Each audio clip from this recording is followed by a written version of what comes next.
வந்துட்டான்டா பாத்து. அதான் தாயலி. ம். அப்புறம் என்னடா தலைவரே எப்படி இருக்கீங்க? நானா நான் வந்து ஒரு மாதிரி வாய்டான கண்டிஷன்ல இருந்து இப்பதான் கொஞ்சம் வெளில வர பார்த்துக்கிட்டு இருக்கேன். ரைட்டு. ஆஃப்டர் லாங் என்ன டைம் ஆஃப்டர் லாங் டைம் தான் ப்ரோ. கம்மிங். அதுவும் உன் ரெக்கார்டிங் பாட்காஸ்ட்ல தான்டா பண்றோம். நான் உன் பாட்காஸ்ட்ல தான் வந்து இருக்கேன்னு நினைக்கிறேன். போன வாட்டி அந்த பாவர்ட்டி வச்செல்லாம் பேசணும்ல, ஆமா ஆமா. அதனால என்னமோ தெரியல உன் பாட்காஸ்டுக்கு தான் வர மாதிரி இருக்கு. நான் தான் உங்களெல்லாம் ட்ராக் பண்ணி இழுக்கிறேன் பாட்காஸ்ட் பக்கம். ஆமா, அதான் நாங்களாம் அப்படியே படுத்துட்டோம். ஒருத்தனுக்கு ஒரு கஷ்டம் இருக்கு, என்ன பண்றது? ஆமா ஆமாடா. சரி, என்ன இன்னைக்கு என்ன வாழ்க்கையின் பல டாபிக்? என்ன கஷ்டங்கள். நம்ம என்ன டாபிக்னா வந்து கமிட்மெண்ட்லெஸ் வாழ்க்கை அப்படின்னு சொல்லிட்டு ஒன்னு எடுத்திருக்கேன். கமிட்மெண்ட்லெஸ் வாழ்க்கையா? ஆமா. நம்மளால கமிட்மெண்ட்லெஸ் வாழ்க்கை. நிஜமான வாழ முடியுமா? ச்சே, டேய் அப்படின்னா சேடா இருக்க முடியாதுடா அந்த மாதிரி கண்டிஷன்ல. சிக்மா மெயில் லிட்டரலி மீ மாதிரிலாம்.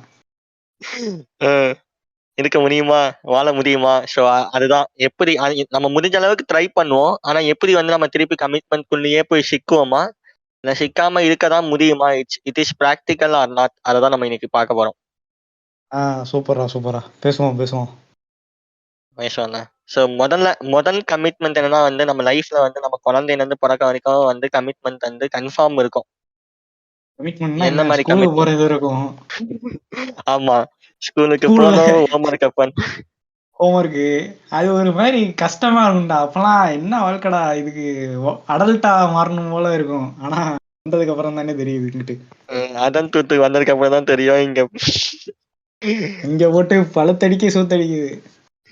ஆமா. ஸோ ஸோ நம்ம வந்து காலேஜ் இதெல்லாம் வந்து கன்ஃபார்ம் கமிட்மெண்ட். ஸோ நம்ம எப்போ ஆமா. கமிட்மெண்ட்ல இருந்து கொஞ்சம் எஸ்கேப் ஆகும்னு வச்சுக்கேன், வந்து ஒரு ஒர்க் அப்படின்னு சொல்லிட்டு ஸ்டார்ட் பண்ணும்போது தான். ஒர்க்கு அப்பயுமே கொஞ்சம் சிக்கல் இருக்குல்ல. இப்ப ஓரளவு மிடில் கிளாஸ்ன்னு வச்சுக்கேன், பணம்லாம் அனுப்பணும் குறிப்பிட்ட அமௌண்ட்டு. அப்புறம் வீட்டை அடிக்கடி வந்து பார்த்துக்கணும். மெயின்டைன் பண்றதே கொஞ்சம் கஷ்டமா தான் இருக்கும் அந்த மாதிரி சுச்சுவேஷன்ல. ஒர்க் போறதுமே அதே கொஞ்சம் அதே கஷ்டம்னு சொல்ல வரேன். ஆமா ஆமா. அதாவது எப்படின்னா வந்து இப்போ நீ வந்து உன் வீட்டுல இருந்துகிட்டே இப்போ ஒர்க்குக்கு வந்து வச்சுக்கேன், டெய்லி வீட்டுக்கு போயிடும். அந்த மாதிரி டைம்ல இருந்தனா உனக்கு வந்து ரெஸ்பான்சிபிலிட்டிஸ் அதிகமாயிரும், உன் மேல கமிட்மெண்ட் அதிகமாயிரும். அப்ப வேலைக்கெல்லாம் போற, நீ தான் வீட்டை பாத்துக்கணும். இத சொல்லும் போது வீட்டுக்கு எனக்கு இதெல்லாம் ஒண்ணுதான்டா தோணுது. இந்த 10th படிக்கும் போது 10th முடிச்சுட்டா நல்லா இருக்கலாம், 12th முடிச்சுட்டா நல்லா இருக்கலாம், காலேஜ் முடிச்சுட்டா நல்லா இருக்கலாம்னு சொல்லுவானுங்கல்ல. ஆமா. அந்த மாதிரி எப்படி இருந்தாலும் நல்லா இருக்க போறது இல்ல. அதை எவனும் சொல்ல மாட்டான் பாரு. அதெல்லாம் கமிட்மெண்ட் சொல்லிட்டா ஒண்ணு நீதான் இருக்குதுதா. அதெல்லாம் சொல்லிட்டா நீ எஸ்கேப் ஆயிடுவே அதுல இருந்து. எப்படி எஸ்கேப் ஆகும்? அதான் புடிச்சு போட்டுறானுங்களே.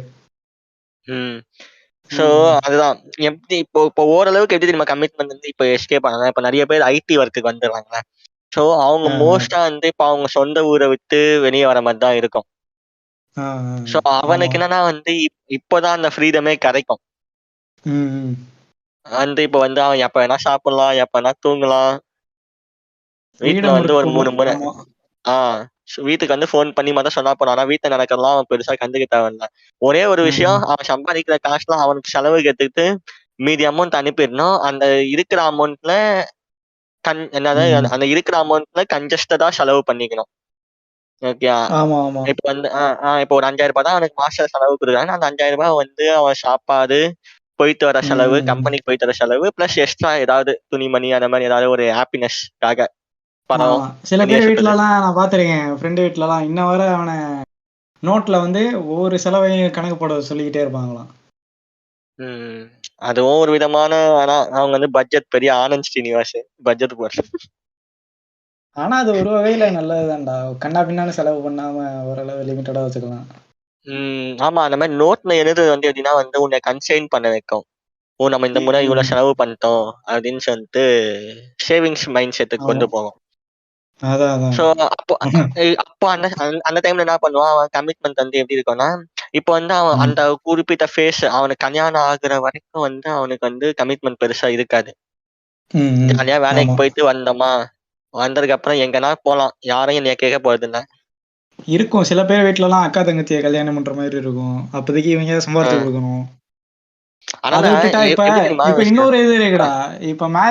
மேரேஜ் வந்து அடுத்து வரும். அதுக்கு முன்னாடி இது இருக்குல்ல, அவனோட பேஷனை ஃபாலோ பண்றேன்னு சில பேர் திரிவானுங்க. இப்ப டைரக்டர் ஆகணும், ஆ, அதுக்கப்புறம் மியூசிஷியன் ஆகணும், அந்த மாதிரின்ட்டு ஒரு யூனிக்கான ஒரு இதை எடுத்துட்டு போவானுங்க ஆர்ட் சம்மந்தப்பட்டு. ஆமா. அப்படிலாம் இருக்கும்போது கமிட்மெண்ட் ஓவர் ஆயிரும். அவங்களால காசும் சம்பாதிச்சு கொடுக்க முடியாது ஸ்டார்டிங்லலாம். வீட்ல ஆமா. என்ன சொல்றதுன்னு தெரியாது. ஒரு மாதிரி ஆஃப் ஆயிருவானுங்க அந்த மூடுக்கு. அந்த மாதிரி இருக்கிறது வந்து ம். கொஞ்சம் கஷ்டம் தான். அது வந்து கஷ்டம் தான். அது வந்து எப்படி அவன் வந்து அந்த சைடு போலாம். அவன் வந்து ஒண்ணு அவனோட அந்த பேஷன வந்து முழுசா நம்பி போணும்.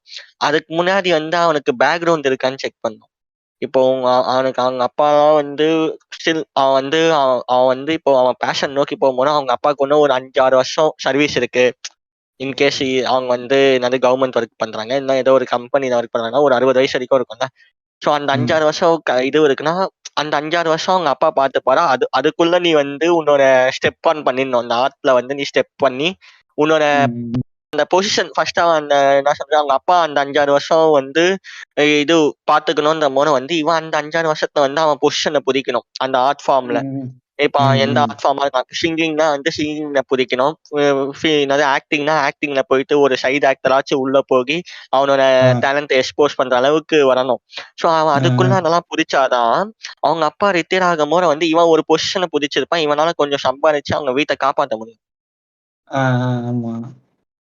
ஸோ ஆனா பேட்மேன் இந்த மாதிரி 5, 6 இருந்தானா? பேட்மேன் மாரி இருந்தானா, அதான் சொத்து பத்துலாம் இருந்துச்சுன்னா, அவன் பேஷன நோக்கி போய்க்கிட்டே இருக்கலாம். அது ஒண்ணும் கமிட்மெண்ட்டே இருக்காது. அவன் வந்து பேட்மேன் இண்டிபெண்டன்ட்டா மாதிரினா இருப்பான். காசு காசு இல்லாத ஒரு ஏழை பேட்மேன். அதுவுமே இருக்கும். இப்ப எப்படி தெரியுமா? ஒரு 2 விஷயம் இருக்கணும். இப்ப அவன் வந்து அவன் ஃபேமிலி வந்து அவன டிபெண்ட் பண்ணி இல்ல அப்படின்ற பட்சத்துல, அவன் வாழ்க்கைய இதுக்கப்புறம் அவன் தான் வந்து பார்த்துக்கணும்ன்னும்போது வந்து, he can do what ever he want. அவன் பேஷன நோக்கி போலாம். அதுல சம்பாதிக்கிற சம்பாத்தியத்த வந்து அவனோட ம். செலவுக்கே போயிடும். அவனால வீட்டுக்கு குடுக்க முடியாத நிலைமையில தான் இருப்பான்னு வச்சுக்கோ. ஸோ ம். அவன் வந்து இண்டிபெண்டன்ட்டா இருக்கணும். அவன் ஃபேமிலி வந்து அவன நம்பி இருந்தனா, ஹி கேன் டூ தட். அவனால பண்ண முடியும். ஆ. ஆமா.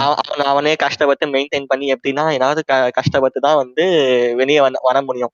ஆனா அவன் ஃபேமிலியும் அவன் மேல டிபெண்டன்ட்டா இருந்துச்சுன்னா, அங்க தான் ம். கஷ்டமே. அதுக்கு வந்து அவன் ஃபேமிலி வந்து இப்ப அவனோட இதுவுக்கு சப்போர்ட் பண்ணணும். இல்லனா அவன் ஃபேமிலி வந்து இவன வந்து டிபெண்ட் பண்ணி கேட்பாங்க. "என்னடா சம்பாதிச்சு குடுக்க மாட்டியா?" அப்படின்னு. புரியுது, புரியுது. மேரேஜுக்கு ம், கொஞ்சம் கான்சன்ட்ரேட் பண்ணா அது ரொம்ப சிக்கல்றா. ம். நம்ம அதாவது வந்து பேச்சுலரா தான் இருக்கோம். ஆனா மேரேஜ் பண்ணவனுங்க பார்க்கும்போது, வீட்லலாம் இந்த சொந்தக்காரங்கள பார்க்கும்போதெல்லாம் ஒரு மாரி இதுவா இருக்கும். என்னடா இப்படி வாழ்றானுங்க டைமே இல்லாம. ஆ எப்படி தெரியுமா? இப்போ வொர்க் வந்த உடனே கமிட்மெண்ட் கொஞ்சம் கம்மியாகுற மாரி இருக்கும். ஆனா ம். இன்னொரு டைப் ஆஃப் விஷயம் வந்து நீ சம்பாதிக்கிற மொத்த காச குடுத்துட்டு உனக்கு செலவுக்கு மட்டும் தான் வச்சுக்க முடியும். ஓகே. அ, அதுல நீ அ. சேவ் பண்ணனா சேவ் பண்ண முடியும். அதுல உன்னால இல்லனா அது எப்படியோ கன்ஃபார்மா எப்படி ம். இருக்கும் தெரியுமா? செலவுக்கு குடுக்குற காசு அந்த மாச கடைசி வரைக்கும் ஓட்டுற மாரி தான் இருக்கும். ஆமா. அதுவும் அ அந் புள்ளலாம் பொறந்துச்சுன்னு வச்சுக்கயேன், ரொம்ப ம், சிரமம். மாசத்துக்கு நீ இவ்வளோன்னு கணக்கு வச்சுக்கிட்டா தான் உண்டு. அது ரேஷன் ம், ஜாமான், அது கொஞ்சம் கழியும், கொஞ்சம் செலவு கம்மியா. அதுக்கப்புறம் ம், மளிகை ஜாமான் கொஞ்சம் போயிரும். அதுக்கப்புறம் வாரம் நான்வெஜ் அந்த இது மாரிலாம் எடுக்கிற மாரி வரும். அப்புறம் வீட்டு செலவே இந்த ம். பொருட்களே நெறைய இது வாங்குற மாரி இருக்கும். ஒரு தனி தொகையே அதே, வந்துரும்டா அதே. மேரேஜ்லாம். ம். அதுக்கு மேல ஒரு மேரேஜே ஒரு பெரிய கமிட்மெண்ட்ரா. ஒரு மேரேஜ் பண்றத வந்து நம்ம ஆளுங்கலாம் என்ன சும்மா போயிட்டு கோயில்ல போய் கல்யாணம் பண்ணிட்டு வராங்களா என்ன? ஆமா. முடியாது. ஒரு ஒரு ஒரு பெரிய மண்டபத்துக்கே எவ்வளோ கேட்குறானுங்க இப்பலாம். ரூ. 4,00,000 ஒரே ஒரு நைட்டு ஒரு கால்லைக்கு. ஆ. அது மட்டும் இல்லாம இந்த இது சாப்பாடுக்கு, அங்கே உள்ளவனுங்க சாப்பாடுக்கு ஒரு தனி ரூ. 1,00,000. மாப்பிள்ளையோட ஃப்ரெண்ட் எல்லாம் இருந்தானுங்கன்னா, சரக்கு அது இதெல்லாம் வாங்கி குடுக்கணும். அதே, அதுக்கு அதே. ஒரு அதுக்கு ஒரு செலவு. இந்த மாரி ஏகப்பட்ட செலவு வரும் கல்யாணம்னு வரும்போது. ம். ஆனா நம்ம ஆளுங்க வந்து அந்த பகத்தான கல்யாணத்த தான் வந்து எதிர்பார்க்குறாங்க. ஏன்டா இந்த இப்போ கல்யாணம் பண்ணும்போது ஒரு பொண்ணு, ஒரு பையன். அவங்க 2 பேர் இருக்கணும். அவங்க அப்பா, அம்மா வந்து இருக்கணும். So they are the family members. So அவங்க முன்னிலையில கல்யாணம் நடந்தா முடிஞ்சு போச்சு. இது எதுக்கு ஊரறிய, உலகறிய வந்து என் பையன் இந்த பொண்ண தான் கல்யாணம் பண்றான்னு காமிக்கணுமா? ஏய் காசு இதுக்கு இருந்தா ஒருத்தன் அப்படி பண்ணலான்னு வச்சுக்க. காசு இருந்தா அவனுக்கு ஆ ஆசை இருக்கு, நம்ம பண்றான். காசு சரி. இல்லாதவன் வந்து அவனோட லிமிட்டை தாண்டி ஒரு இதுக்கு போவான். அந்த மாதிரி எப்படியாச்சும் பண்ணி அது சரி. அவன் ஆசை மேல தப்பு இல்ல, அவன் வளர்ந்த விதம் அப்படி இருக்கலாம். இது எல்லாம் வந்து அந்த கலாச்சாரத்துக்குள்ள கொண்டு வராங்கன்னா இப்படிதான் பண்ணணும்னு சொல்லிட்டு கொண்டு வரதுனாலதான் வருது. அவங்க வந்து அவங்களோட ஸ்டேட்டஸ் அப்படி சொல்லக்கூடாது. என்ன சொல்ற, அவங்களுடைய இது இருக்கு, நம்மளால இந்த அளவுக்கு தான் லிமிட் அண்ட் கெப்பாசிட்டின்னு ஒரு இது இருக்கு ஆன் மணி பேசிஸ்ல செலவு பண்றதுல. ஸோ அதை தாண்டி எதுக்கு நீங்க வந்து இந்த கடன் உடனே வாங்கி தான் பண்ணணும். இது வந்து நம்ம ஆல்ரெடி கொஞ்சம் பாவர்ட்டி ட்ராப்லயே பேசியிருப்போம். அது மாதிரிதான். ஸோ அந்த வந்து ஓவர் எக்ஸ்பென்ஸ் அவங்களே பண்ணி திருப்பி அந்த அந்த பண்ண எக்ஸ்பென்ஸுக்காக திருப்பி வாழ்வாங்க. திருப்பி அதுக்காக தான் சம்பாதிச்சுக்கிட்டு இருப்பாங்க. திருப்பி அவன் புள்ள பிறக்கும், அதுக்கு கல்யாணம் பண்ண நினைப்பானுங்க. அதுக்கு முன்னாடி வயசுக்கு வந்துட்டா அது ஒரு தனித்தொகை கொஞ்சம் போகும். தனித்தொகைனா அது கல்யாண அளவுக்கு போகாது, கொஞ்சம் அது கம்மியா வரும்.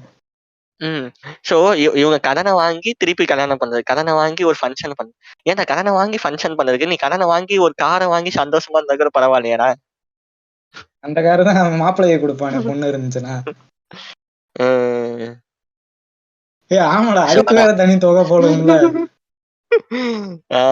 இந்த தௌரிக்கு வேற. சரி, தௌரிலாம் இப்போ அதிகமா கேட்கறதுனா கூட அந்த கல்யாணம் பண்ணி வைக்கிறதே, ஒரு கல்யாணத்தை இவ்வளவு பேர் வச்சு பண்ணி முடிக்கிறதே வந்து ஒரு பெரிய அமௌண்டா தான் இருக்கு. இதெல்லாமே ஒரு கமிட்மெண்ட். இப்போலாம் முன்னாடி மாதிரி மண்டபம் இல்ல, சின்ன சின்ன மண்டபமே கூட கேட்க ஆரம்பிச்சிடறான்.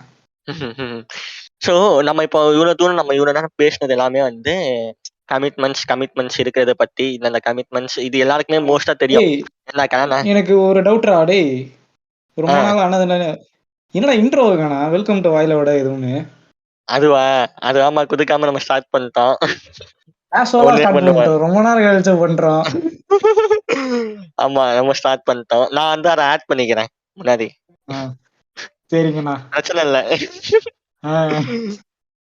மேபி இங்க இன்ட்ரோ போடுறேன், அதை கட் பண்ணி அங்க முன்னாடி போட்டுக்கலாம், ஒரு 3 செகண்ட்ஸ் கேப் விட்டு. இல்ல எல்லாரும் இன்ட்ரோ மாதிரி நம்ம மிட்ரோன்னு வச்சுக்கோம், மிடில்ல இருக்கட்டும்.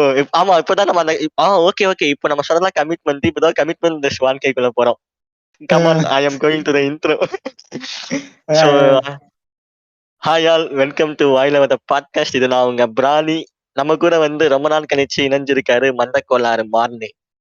வணக்கம் கைஸ், வணக்கம். எவ்வளவு நேரம் கழிச்சு வணக்கம் சொல்றோம். சோ வணக்கம் மக்களே. இப்போ அதான் நம்ம ஆரம்பத்துல சொன்ன அந்த கமிட்மெண்ட்லெஸ் வாழ்க்கை, அதை பத்தி தான் இப்போ நம்ம தொடர போறோம். இதுக்கு முன்னாடி பேசினா கமிட்மெண்ட்ஸ், இது ஆல்ரெடி உங்களுக்கே தெரிஞ்சிருக்கும். ஏன்னா கல்யாணம் ஆனா குழந்தை பிறந்தா ஸ்கூலுக்கு சேர்க்கணும், இதெல்லாம் எனக்கே தெரியும் அப்படின்னு. அதுக்கப்புறம் இன்னொரு ஒரு சைக்கிளை விட்டுட்டோம் பாரு, பிறந்ததுல இருந்து சாவர வரைக்கும் ஒரு சைக்கிள் பேட்டர்ன் இருக்கும்ல. ஆமா, சோ இதெல்லாம் காமன் பேட்டர்ன். சோ இந்த காமன் பேட்டர்னை வந்து பிரேக் பண்ணாதான் வந்து நம்மளால இந்த கமிட்மெண்ட்ல இருந்து வெளியே வர முடியும். சோ என்ன ஃபர்ஸ்ட் எதுல இருந்து ஃபர்ஸ்ட் நம்ம பிரேக் ஆகலன்னா, நம்மளுக்கு வந்து கண்டிப்பா வந்து எஜுகேஷன் வந்து தேவை. சோ வந்து நம்மளால ஸ்கூலுக்கு போறது இதெல்லாம் பிரேக்கே பண்ண முடியாது. இதெல்லாம் பிரேக் பண்ண முடியாது, பிரேக்கும் பண்ணக்கூடாது. வேற அங்கதான் வந்து நம்மளோட வந்து வாழ்க்கை பாதமே இருக்கு. நம்ம ஒவ்வொருத்தரை பத்தி எப்படி பண்ணணும், ஒரு சொசைட்டிக்குள்ள எப்படி நடக்கணும், ஒரு மனுஷன் கூட எப்படி பழகணும்ன்றத வந்து அங்கதான் கத்துப்போம். நான் ஸ்கூலுக்கு போன வரையும் டிராமா இன்சிடென்ட் தான் நிறைய இருக்கு சொல்லி தந்ததை விட. சோ இப்ப நீ அந்த டிராமாவை எப்படி ஃபேஸ் பண்ணணும்னு உனக்கு தெரியுதுல. இவனுங்கெல்லாம் கிடக்குறானுங்களா, இவனுங்கெல்லாம் வந்து ஒரு புள்ளிக்கு இருக்கணுங்கதான் அப்படின்னு உனக்கு தெரிய வந்துச்சுல. ஆமா, அதுவும் இப்ப நான் காலேஜ் போனதுக்கு அப்புறம் தான். அது வர ஸ்கூலுங்கிறதே நான் ஒரு டிராமாவை வேண்டாம் நான் பார்த்தேன் இது வரையும். ஒவ்வொருத்தருக்கு ஒரு மாதிரி. எனக்கு 11th 12th டிராமா, அதுக்கு முன்னாடி கொஞ்சம் ஜாலியா இருந்தேன். எல்லாருக்கும் இப்படி இருந்தா என்ன பண்றது. சோ எவ்ரிஒன்ஸ் அது ஆனா தடுக்க முடியாத உண்மை. அதை தடுத்தா வந்து லைஃப் would have been differentன்ற மாதிரி ஆயிடும். சோ காமனா எல்லாருமே இருக்க மாதிரி வாழ்ந்தாதான் அந்த வாழ்க்கை கரெக்டா இருக்கும். சோ அதை தாண்டி ஒர்க்குக்கெல்லாம் வந்ததுக்கு அப்புறமா நம்ம எங்க இருந்து இந்த கமிட்மெண்ட் லெஸ்ஸா மாறலாம்னா வந்து ஃபர்ஸ்ட் மேரேஜ். எப்படின்னா வந்து மேரேஜே பண்ணிக்காமையும் வாழலாம். என்ன ப்ரோ லிவின்ல இருக்கலாம்னு சொல்றீங்க? இல்ல நான் லிவினை தாண்டி வந்து ஒரு மனுஷன் தன்னால வந்து ஒரு லோன்லி லைஃபை லீட் பண்ண முடியாதான்னு கேட்கிறேன்.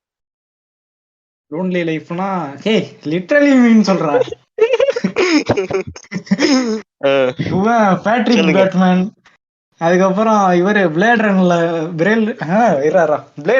வர இந்த மாதிரி ஏகப்பட்ட கேரக்டர் இருக்கு. அது மாதிரி வரலாமே, என்ன தப்பு? அதேதான் நான் கேட்கிறேன். சோ அவன் எப்படி தெரியுமா நான் சொல்ல வர லைஃப், அவன் வந்து இப்போ இப்போ வந்து அவன் வந்து பெரிய ஆள் ஆயிட்டான். அவங்க அப்பா அம்மாலாம் அவனை படிக்க வந்து அவன் சம்பாதிக்க ஆரம்பிச்சிட்டான். கையிலே சம்பாதிக்கிறான். விச் மீன்ஸ் அவன் வந்து அவனோட அப்பா அம்மாவை பாத்துக்கிற அளவு அவங்க அப்பா அம்மாவையும் அவனால பாத்துக்க முடியும், அவனையும் பாத்துக்க முடியும். இன்ஃபேக்ட் அவனால வந்து ஒரு நல்ல லைஃப், காரு, பங்களா, வீடெல்லாம் வாங்கியும் வாழ முடியும். அந்த அளவுக்கு வந்து அவன் செட்டில் ஆகுற லைஃபுக்கு வந்துட்டான். ஸோ அங்கதான் வந்து இந்த சொசைட்டி என்ன வந்து அவனை பிரேக் பண்ணி கல்யாணம்ன்ற வாழ்க்கையை தண்ணி ஊத்தா அவனை சாவடிக்குது. ஆனா அதுக்குள்ள போகாம அவங்க அப்பா அம்மா கிட்ட வந்து பர்மிஷன் வாங்கி, நான் வந்து உங்களை மட்டும் பாத்துக்கிட்டா போதும், உங்க கூடயே நான் வாழ்ந்துடுறேன். டேய் இது வந்து ஓ லைஃப் ரிஃப்ளெக்ட் பண்ற மாதிரி இருக்கேடா. ஏன் லைஃப் பர்சனல்கெல்லாம் பார்க்கிறேன். எப்படி கண்டுபிடிச்ச பாத்தியா? அதான் நான் என்ன சொல்ல வரேன், அதான் எதுக்கு அப்படி போகணும்? இப்போ நான் வந்து அவங்க வந்து இப்போ என்னை இவ்வளவு நாள் பாத்துக்கிட்டாங்க, நான் வந்து அவங்களோட கடைசி காலம் வரைக்கும் நான் பாத்துக்கிறேன். அதுல வந்து தப்பே இல்லை, அவங்க சந்தோஷமா பாத்துக்கலாம். அவங்க எங்கெல்லாம் ஊர் சுத்தணுமா, better I just ticket book பண்ணி அனுப்பிடலாம். நானும் போனோமா, நானும் ஜாலியா. ஆனா கொஞ்சம் அப்படியே ரோல் ஆயிடுச்சு.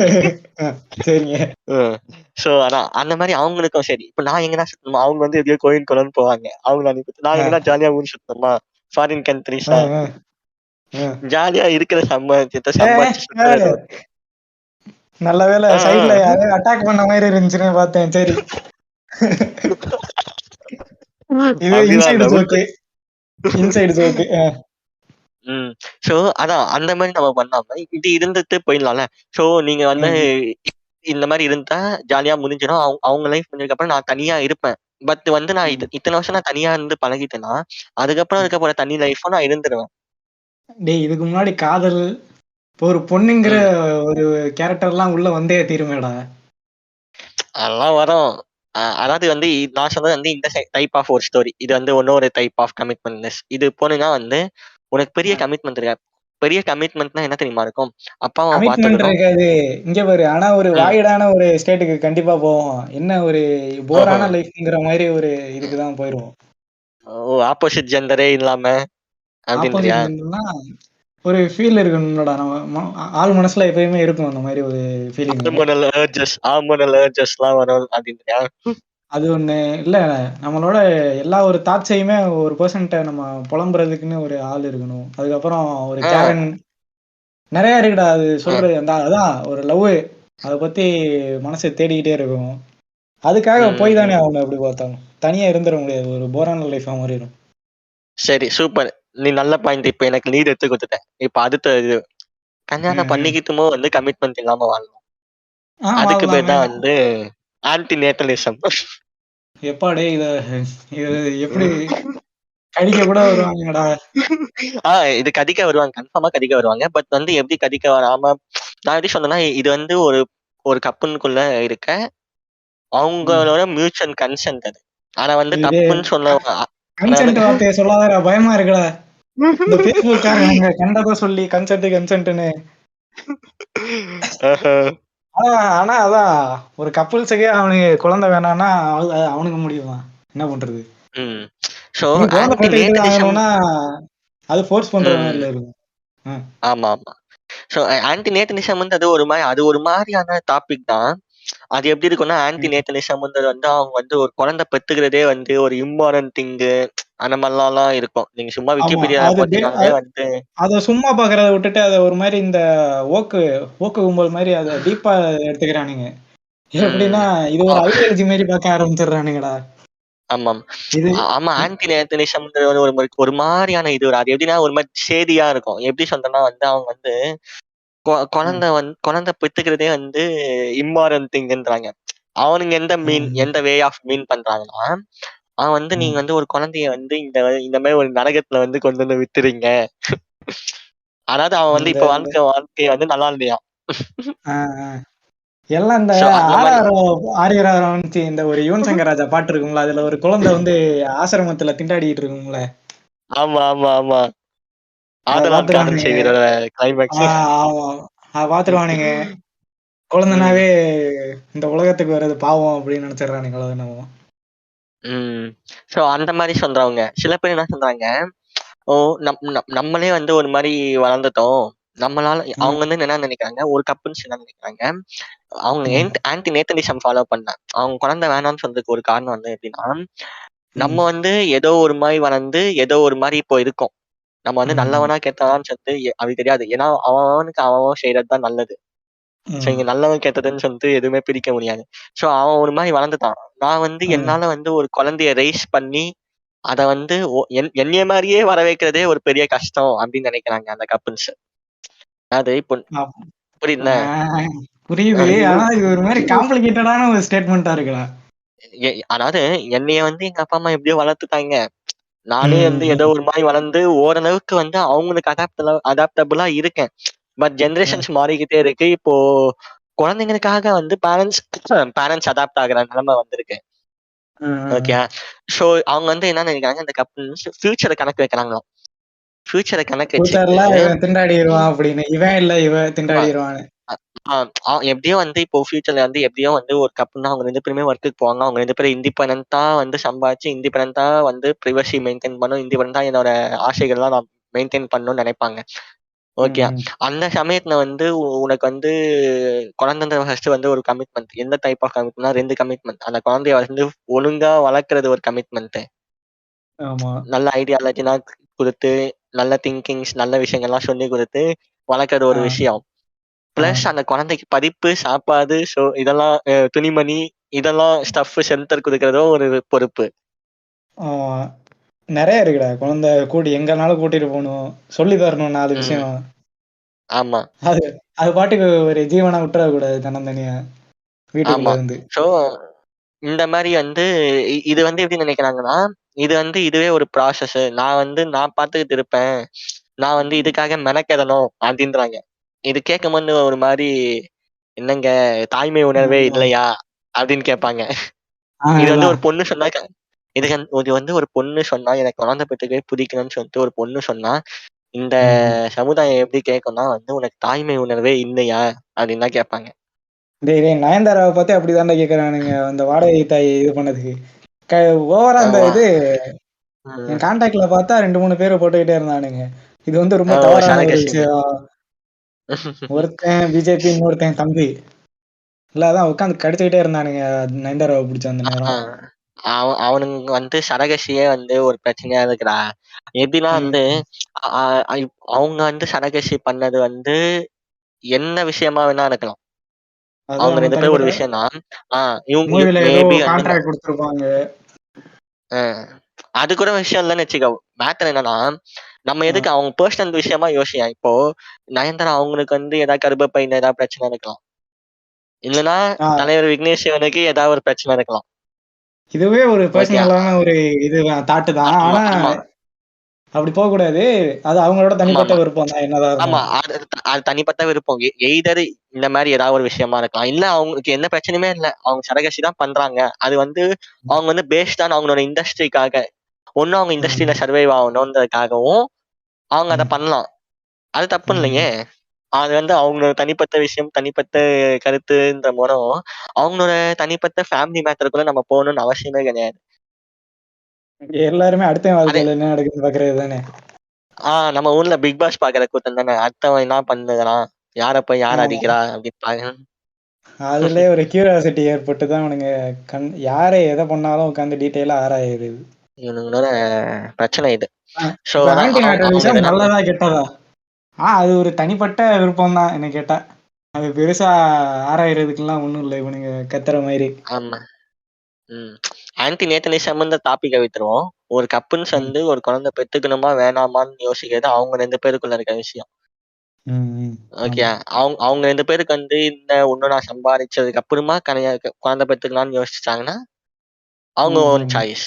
இல்ல நம்மளுக்கு அதான். லைஃப் ஃபுல்லா வேணாம். உனக்கு நீ, எனக்கு நான் இருக்கலாம். ம். அப்டின்னாலும் ம். ஓகே. சில நோ பேருக்குலாம் மென்ஷன். அவங்க குழந்தை இருந்தா தான் சந்தோஷம்னு நெனைப்பானுங்க. அவனுங்கலாம் பெத்துக்குவானுங்க. அது அவனுங்களோட விருப்பம் ம், தான். இந்த மாரி எல்லாரோட மனசுலயும் வெவ்வேறான ஒரு இது இருக்கும். நெனப்பு இருக்கும். அது அவனோட விஷயம் தான். ம். ஓகே. ஸோ அதான். எ இ நான் இங்க என்ன சொல்ல வந்தேன்னா வந்து, இப்போ 2 பேர் தனித்தனியா இப்போ கல்யாணம் பண்ணிட்டு இண்டிபெண்டன்ட்டா இருந்தாங்கன்னா, either they can do what ever they want. அவங்க வந்து அவங்க அப்பா, அம்மா 2 பேர் தனித்தனியா பார்த்துக்கலாம். ஸோ ம். தட் அவங்க வந்து அந்த என்ன சொல்றது? இது வந்து ஒரு மாதிரி ஒரு பெனிஃபிஷியலா இருக்கும் பேச போனோம். இப்போ அந்த குழந்தை பாத்துக்க வேண்டிய ஒரு செலவை வந்து அவங்க ஜாலியா ஊர் சுத்தி அவங்க லைஃபை வந்து என்ஜாய்மெண்டா சுத்தி பார்த்துட்டு கணிச்சு முடிச்சுப்பாங்க. இது ஒரு வகையில கம்ப்ளீட்டா அக்செப்ட் பண்ண முடியலனாலும் இது ஏதோ ஓகே அந்த மாதிரி தான் ஃபீல் ஆகுதுடா. ஏன்னா அப்படி பார்த்தா இவனுங்க மேரேஜ் பண்ணிக்காம இருந்தா அதுவுமே ஒரு செலவு தான். இப்ப வீட்டை விட்டு வெளில வந்தா அது அவனுங்களுக்கு செலவு மிச்சம் தான். இந்த மாதிரி போயிட்டே இருக்கலாம்ல இந்த மாதிரி இதுக்கு சொல்லும்போது. இதுதான் கமிட்மெண்ட். அதே போனா இதான். ஆனா ஒவ்வொன்னு சொல்லும் போது வந்து நம்ம ஏதோ சொசைட்டிக்கு எதிராக பேசுற மாதிரி தான் இருக்கும். ஆனா அந்த சொசைட்டின்ற ஒரு கிறுக்குத்தனத்துல இருந்து வெளியே வந்தாதான் வந்து கமிட்மெண்ட்னஸாவும் ஹாப்பியாவும் இருக்க முடியும்னா வரலாம். ஆனா ரியாலிட்டி அப்படி கிடையாது. கமிட்மெண்டோட இருக்கதான் வாழ்நாள் ஃபுல்லா கமிட்மெண்டோட தான் இருக்க முடியும் இங்க இருக்க எல்லாரும். ஸோ அப்புறமா என்னன்னா வந்து ஸ்டெப்பிங் ஆஃப் ரெஸ்பான்சிபிலிட்டிஸ். எப்படின்னா வந்து சம்டைம்ஸ் வந்து நம்ம ஓவரா ரெஸ்பான்சிபிலிட்டி எடுக்கக்கூடாது. எந்த டைப்லனா வந்து அது எய்தர் ஒர்க்ல இல்லைன்னா வீட்டில் எங்கனாலும். இப்போ வீட்டில் வந்து இப்போ ஒரு பிரச்சனை நடக்குதுன்னா மாமியார் மருமகன் பிரச்சனை நடக்குதுன்னா அது அவங்களே சால்வ் பண்ணிப்பாங்க. உன்னைய கூப்பிடாத வரைக்கும் நம்ம உள்ள போய் வாலண்டியா உள்ள போயிட்டு நான் நிப்பேன் அப்படின்னு நிற்கக்கூடாது. அப்படி நின்னா வந்து நீ வந்து மாத்திப்ப, 2 பேருக்கிட்டே மாத்திப்ப. எப்படின்னா வந்து நீ எப்படி அவ பக்கம் நிக்கலாம், நீ எப்படி இவங்க பக்கம் நிக்கலாம் அப்படின்னு சொல்லிட்டு ஒரு பிரச்சனை வரும். இந்த சீரியல் பிரச்சனை தான். அதுக்கப்புறம் ஒர்க்கிங்கா வரலாம் இன்னும் கொஞ்சம் எக்ஸ்டெண்ட் பண்ணி கொடுப்பானுங்க வேலை பார்க்கறதுக்கு. ஆமா, ஓவர் ரெஸ்பான்சிபிலிட்டி எடுத்து ஆங்க இருந்தாலும் தாங்க நான் பண்ணுவேன்னா சரி வாப்பா தம்பின்னு சொல்லிட்டு உன்னை 18 மணி நேரம் வேலை செய்வேன். அதே மாதிரி லவ்ல அவனுக்கு ரெஸ்பான்சிபிலிட்டி இருக்கும். நீ இவ்வளவு எல்லாம் பண்ணணும்னு. அவன் எதுவுமே இல்லாம ஹாயா லவ் வந்து ஜாலியா எடுத்துட்டு அவன் உள்ள நுழைஞ்சிருவான். அப்புறம் உள்ள போயிட்டதுக்கு அப்புறம் தான் ரிலேஷன்ஷிப்ல இருக்கிறது பெரிய கமிட்டட்னு தானே சொல்றாங்க. ஆமா ஆமா. ஆனா அது அவனுக்கு தெரியாது இல்ல கமிட்மெண்ட் எவ்வளவு இருக்கு அப்படின்னு. ஜாலியா ஒரு டைம் பாஸ் மாதிரி தான் நினைக்கிறானுங்க. அதுக்கப்புறம் உள்ள போயிட்டு அடிபட்டதுக்கு அப்புறம் தான் வெளில வந்துடுறானுங்க. இப்ப கடைசி வரைக்கும் நம்ம கமிட்மெண்ட்லெஸ்ஸா வாழ முடியுமா முடியாதுங்களா? எனக்கு தெரிஞ்சு இதுக்கு மேல சொல்ல போனா நம்ம நிறைய வந்த இடத்துக்கே திருப்பி வர மாதிரி இருக்கு. ஆமா. சின்ன டாபிக் தான். என்ன கேட்டா கமிட்மெண்டோட தான் இருக்க முடியும் வாழ்நாள் ஃபுல்லா. அப்படியே நீ கமிட்மெண்ட்லெஸ்ஸோட இருக்கணும்னா நீ பணக்காரனா தான் இருக்கணும். ரைட்டு. ஆமா, நீ சொன்னதான் ஒரு வகையில கரெக்ட். சோ அதான் இப்ப நான் வந்து என்ன சொல்லலாம், கமிட்மெண்ட்லெஸ்ஸா வாழ முடியுமானா வாழலாம்னு நீங்க நினைக்கலாம். அது உங்களோட முயற்சியில தான் இருக்கு. டார்க்கா சொல்லணும்னா ஆர்ஃபனா இருந்தா வாழலாம். ஐயோ மாஸ்டரானா நிஜமா ஆர்ஃபன் அது என்னமோ அது ஏதோ புதுவிதமான நோயாளி மாதிரி பாப்பாங்க. வேணாண்டா டே, இது ரொம்ப டார்க்கா தான் இருக்கு. இது டார்க்னு தான் சொல்லி அதனாலதான் போட்டது. யாரும் அஃபண்ட் ஆகாதீங்க மக்களே. கரெக்ட். அஃபண்ட் ஆக மாட்டாங்க. ஆனா அது ஒரு விதமான இதுவா தான் இருக்கும். சோ சரி நான் வந்து என்னோட டைப் ஆஃப் ஒரு இது வச்சிருக்கேன் கமிட்மெண்ட் வாழ்க்கைக்கு. என்ன டைப் ஆஃப் அது எண்டிங் பாயிண்டா போட்டுறேன். சோ எப்படின்னா வந்து நம்மளால வந்து மோஸ்டா வந்து இந்த கமிட்மெண்ட்ல இருந்து வெளியே வர முடியாது. எப்படினாலும் ஏதாவது ஒரு விஷயத்துல உள்ள போயிடும். ஆனா we can better make it as a slow process. என்ன பண்ணலாம்னா எப்படி பண்ணலாம்னா இப்போ ஒரு பொண்ணா இருந்தா இவங்க 25 வயசுல 27 வயசுலயே கல்யாணம் பண்ணி வைக்கணும் அப்படின்னு சொல்லிட்டு பையனா இருந்தா 27 வயசு அவ்வளோ ஃபாஸ்ட் வேணாம். Either go for 30 above. நீ அதுக்குள்ள கரியரை செட் பண்ணு. நீ வந்து உனக்கு அரேஞ்ச் மேரேஜ்னு வரும்போது பொண்ணு வேணான்றோம்ல, என்ன உனக்கு அங்கிள் மாதிரி இருக்கானு. பெட்டர் பி, அதாவது அதுக்கான உன்னுடைய கோல்ஸை வந்து பார்க்க போனோம். நீ வந்து ஒரு பெட்டர் 32 கிட்ட வர போனோம். உன்னால வந்து உன்கிட்ட ஒரு வீடு ஒரு காரு சொந்தமா வித்தவுட் இஎம்ஐ பிரசன்ன உன் கையில அந்த காரு உன்னோட ஓன்டு ப்ராப்பர்ட்டியா இருக்கும் போனோம். எந்த பொண்ணும் உன்னை வேணாம்னு சொல்ல மாட்டேன். இது லைட்டா இது பண்ற மோகன்ஜி மாதிரி இல்ல இல்ல மோகன்ஜி நாடக கதையெல்லாம் பேசலைங்கய்யா. நான் வந்து என்ன சொன்னேன், அரேஞ்ச் மேரேஜ் தான் சொல்றேன். பாரு அரேஞ்ச் மேரேஜா வந்து அவன் வந்து தான் சுயமா சம்பாதிச்சு, இப்போ அப்பா அம்மாக்கு ஆல்ரெடி வீடு இருக்குன்னு வச்சுக்கோ. நான் சுயமா சம்பாதிச்சு அவனுக்குன்னு ஒரு ஓன் வீடு கட்டியிருக்கான். அவனுக்குன்னு ஓன் கார் வாங்கியிருக்கான். Which is no EMI. அவன் வந்து இஎம்ஐயும் கட்ட தேவையில்ல. ஸோ அவன் சம்பாதிக்கிற சம்பாத்தியத்தை 2 பேரும் சேர்ந்து செலவு பண்ண போறீங்க, என்ஜாய் பண்ண போறீங்க சம்பளத்துல மாசம். அப்படின்ற மோனம் வந்து அந்த பொண்ணு அவனை பாப்பாலாம். இது வந்து இதுனா வந்து வேற டைப் ஆஃப் போவோம். ஆனா நான் சொல்றேன் அந்த மாதிரி இருந்தா வந்து ஒரு கேரியர்ல ஜெயிச்சவனா வந்து நிறைய பேர் வந்து அக்செப்ட் பண்ணிப்பாங்க. So make it slow. அதே சரி சரி நீ ஸ்லோ பண்ணல, சரி வீட்டுல வந்து நம்ம எப்பவுமே பூமரிக்கன் பேரண்ட்ஸா இருக்காங்க, உன்னை 27 28 கல்யாணம் பண்ணி வச்சுட்டாங்க, ஓகே ஃபைன். உங்க பார்ட்னருக்கும் உங்களுக்கும் உள்ள கன்சென்ட் மியூச்சுவலா நீங்க பேசிட்டு எப்போ குழந்தை பெற்றுக்கலாம்னு பேசிக்கோங்க. Better make it as slow. அதுவாச்சும் ஸ்லோ பண்ணலாம். ஓகே இல்ல அதான் இப்ப 27 கல்யாணம் பண்ணி 28 குழந்தை வச்சுக்கிட்டு அந்த மாதிரி கொஞ்சம் ரொம்ப ஃபாஸ்டா இல்லாம இது மேபி ஒரு மாதிரி ஒரு 5 டைட் ஆயிரும் அவனுங்களோட சுச்சுவேஷன், அந்த மாதிரி சொல்ல வரியா? ஆமா பெட்டர். இப்படி இப்படி பார்த்தா கூட பாரு, இப்போ உனக்கு 2 பேரும் சேர்ந்து, இப்போ 2 பேரும் நீங்க சேர்ந்து ஒரு லைஃபா ஒரு கேரியரை 2 பேரும் சேர்ந்து பில்ட் பண்ணிட்டு பக்காவா அதுல செட்டில் ஆனதுக்கு அப்புறமா குழந்தைய கொண்டு வந்து அதுக்கப்புறம் குழந்தைக்கான செலவுகள்லாம் பார்த்தாலுமே right way of commitment. So commitment வந்து உனக்கு வந்து அழுத்தமா இருக்காது, ப்ரெஷரா இல்லாம ஈவன்லி டிஸ்ட்ரிபியூட்டடா இருக்கும். அதுக்கு அவங்க பிளான் போட்டு தான் எல்லாமே பண்ணணும். இந்த மாதிரி எப்போ குழந்தை பெற்றுக்கலாம். ஆமா. ஸோ இது எல்லாமே நம்ம சொன்னது எல்லாமே வந்து இது எல்லாமே ஒரு கப்பல் ஒரு 2 பேருக்குள்ள இருக்க மியூச்சுவலான விஷயங்களா தான் இருக்கும். இது மியூச்சுவலா அவங்களுக்குள்ள பேசும்போது தான் வந்து இதுக்கான ஐடியாஸ் அண்ட் சொல்யூஷன்ஸ்லாம் அவங்களால கிரியேட் பண்ண முடியும். ஆமா, அப்போதான் முடிஞ்ச அளவு கமிட்மெண்ட்டை ஈஸியா ஈக்குவலா டிஸ்ட்ரிபியூட் பண்ண முடியும். ப்ரெஷர் இல்லாம இருக்கலாம், லைஃபை என்ஜாய் பண்ணலாம். கரெக்ட் தாங்க. அந்தந்த காலமான சொத்துகள் இருந்தாலும் என்ஜாய் பண்ணலாம்.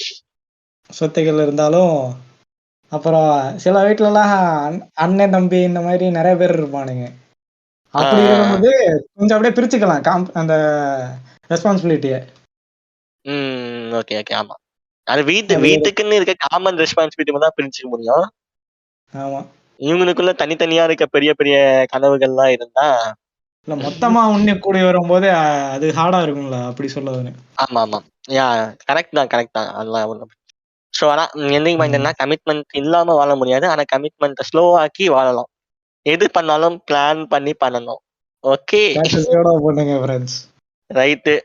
ரொம்ப நாள் கழிச்சு எபிசோடு கூப்பிட்ட உடனே 1/2 மணி நேரத்துல ரெடியாகி வந்திருக்கேன் ஒரு ஸ்கிரிப்ட். ரொம்ப சந்தோஷம்டா, ரொம்ப நாள் கழிச்சு வேற பண்றோமா. கொஞ்ச நாளா தோணிக்கிட்டே தான் இருந்துச்சு பாட்காஸ்ட் பண்ணணும்னு. நான் ஒரு மென்டல்ரா, சீசன் 4ஓட ஃபினாலே போடாம அப்படியே பிரேக் எடுத்துட்டேன்.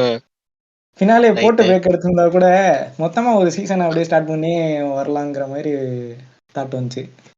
எல்லாம் போச்சு. திரும்ப அப்படியே கூட மொத்தமா புதுசா ஸ்டார்ட் பண்ணு, சான்ஸ் கிடைக்குமா டைம் கிடைக்குமா. இப்ப ஒரு சூத்தடி ஃபேஸ்ல இருக்கேன். இந்த ஃபேஸை விட்டு நான் தப்பிச்சு வந்தாதான் அடுத்த ஒரு கம்பேக் எதனா வரும். புரிகிறது. மார்னி வாஸ் இன் டஃப் ஃபேஸ். அந்த டஃப் ஃபேஸ்ல இன்னைக்கு நம்ம கூட ரெக்கார்டிங் வந்திருக்கேன். இன்னைக்கு நான் ஃப்ரீ மேனா இருக்கிறதுனால ரெக்கார்டிங்க்கு வர முடிஞ்சது ஃப்ரெண்ட்ஸ். நான் இனிமே வரேன், பாப்போம் ஃப்ரெண்ட்ஸ், திரும்ப வருவேன் ஒரு நாள் கண்டிப்பாக. மார்னி மந்த கோளாறு வின் கம்பேக் எப்போ தேதி பின்னர் அறிவிக்கப்படும். தேதி பின்னர் அறிவிக்கப்படும், எப்போ வரும் தெரியாது. ஏய் யாரா முதல்ல வெயிட் பண்றா? யாரா நீன்னு கேட்பாங்க இப்போ. அந்த மாதிரி ஆயிடுவோம் நம்மளே. இப்ப போனா பிராணி யாரா இவன் பிராணி அப்படின்னு எபிசோடு போட்டு 2 மாசம் ஆகுது. நம்மதான் இருக்கோங்கிறத காமிச்சுக்கணும். பாப்போம், ட்ரை டு பி ஏதாவது பண்ணுவோம். ஓகே ஃப்ரெண்ட்ஸ், சந்தோஷம்டா, பாய். நன்றிடா. பாய்டா பாய்டா மார்னே. பாய்டா.